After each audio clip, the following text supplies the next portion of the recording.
যে নারী দিবসে আমি মনে করছি যে প্রধানমন্ত্রীর সাথে আমার দেখা করার জন্য আবেদন করছি। প্রধানমন্ত্রীর সাথে তিনি দেখা করার আবেদন করছেন অভয়ার মা।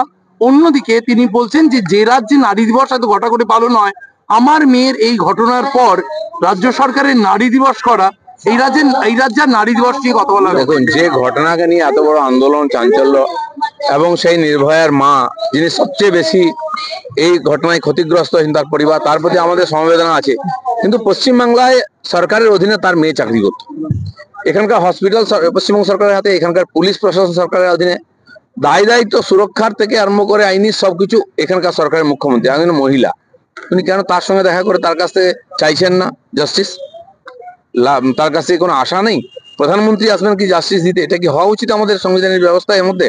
সেজন্য এখানকার সরকার, এখানকার মুখ্যমন্ত্রী, স্বরাষ্ট্রমন্ত্রী তিনি আছেন, যিনি জাস্টিস দেবেন। তিনি একজন মহিলা, তার বাড়ি ঘেরাও করুন, ওখানে গিয়ে অনশন করুন, আমরা তার সঙ্গে থাকবো।